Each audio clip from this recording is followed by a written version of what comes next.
ये कहानी गोरखपुर के एक खूबसूरत सी जंगल की है, जहाँ टूनी चिड़िया एक पेड़ पर अपने 4 अंडों के साथ एक घोंसले में रहती थी और अपने अंडों से बहुत प्यार करती थी।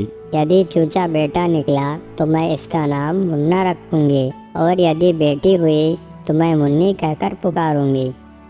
एक दिन की बात है, जंगल में हाहाकार मचा हुआ था। पक्षियाँ इधर उधर भाग दौड़ कर रही थी। तभी टूनी चिड़िया कहती है, अरे तुम सब ऐसे क्यों भाग रहे हो? मुझे कुछ बताओगे भी? ओहो, कोई तो सुन ही नहीं रहा है। अरे मिट्ठू, ओ मिट्ठू भाई, ऐसे आखिर तुम सब कहाँ भागे जा रहे हो? मुझे कुछ बताओ तो। अरे टूनी बहन, जल्दी से अपने इस अंडों को लेकर यहाँ से भागो। यहाँ पर कोई दुष्ट गीद आ गया है और वह सबों के बच्चों और अंडों को खा रहा है। तुम भी मेरे साथ जल्दी से भागो टूनी बहन। ऐसा कहकर मिट्ठू तोता वहाँ से चला जाता है और भी बहुत सारे चिड़िया टूनी के सामने से गुजर रही होती है। ये सब देखकर टूनी चिड़िया कहती है, अरे मैं तो अपने 4 अंडों को एक साथ लेकर नहीं भाग सकती और मैं अंडों को छोड़कर भी नहीं जा सकती। आखिर मैं क्या करूं? हाँ, मैं अपने इन अंडों को पत्तों से ढक देती हूँ और किसी पेड़ पर जाकर छुप जाती हूँ। खतरा टलने पर फिर मैं वापस आ जाऊंगी। ऐसा कहकर टूनी पेड़ से कुछ पत्ते तोड़ती हैं और अपने अंडों को अच्छी तरह से ढक देती है और पास के एक पेड़ पर जाकर टूनी चिड़िया चुपचाप बैठ जाती है।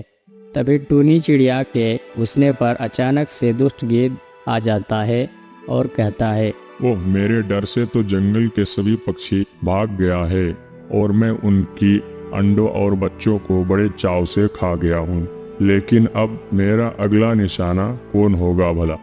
अरे इसमें पत्ता कैसा? चलो अभी मैं इस पत्ते को हटाकर देखता हूँ, इसके नीचे क्या है। तभी दुष्ट गीद घोंसले पर से पत्ता हटाकर देखता है तो उसमें 4 अंडे हैं। यह देखकर दुष्ट गीद खुश होकर कहता है, अब जाकर मुझे समझ में आया, पक्षियाँ मेरे डर से इन अंडों को छुपा कर रखा है, लेकिन मेरे शातिर दिमाग और इन तेज आंखों से भला आज तक कोई बच पाया है क्या? अब तो मैं इन अंडों को खाकर ही दम लूंगा। ये सब नज़ारा टूनी चिड़िया एक पेड़ पर से छुपकर देख रही थी। तभी अचानक टूनी चिड़िया दुष्ट गीद के पास आ जाती है और कहती है, गीद भैया, ओ गीद भैया, मेरी मानो तो आप इन अंडों को मत खाना। दरअसल ये जादुई अंडा है।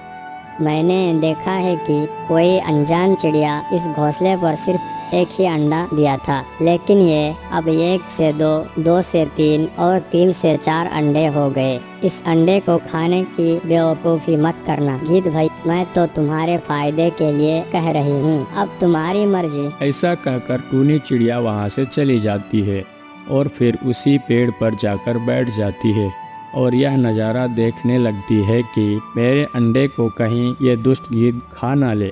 और इधर दुष्ट गीद सोच में पड़ जाता है और कहता है, अरे कहीं ये टूनी चिड़िया सच तो नहीं बोल रही थी?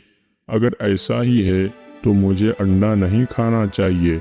और वैसे भी टूनी चिड़िया कभी झूठ नहीं बोलती है, इसके ईमानदारी के चर्चे पूरे जंगल में है।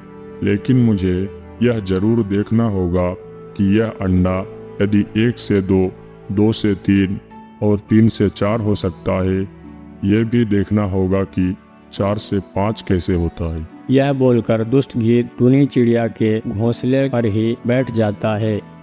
तभी इधर टूनी चिड़िया कहती है, अरे दुष्ट गीद तो यहाँ से हटने का नाम ही नहीं ले रहा है। अब मैं अपने अंडे को यहाँ से कैसे ले जाऊँ? इतनी सी बात हो पाई थी कि तभी शाम हो जाती है। फिर अगले दिन सुबह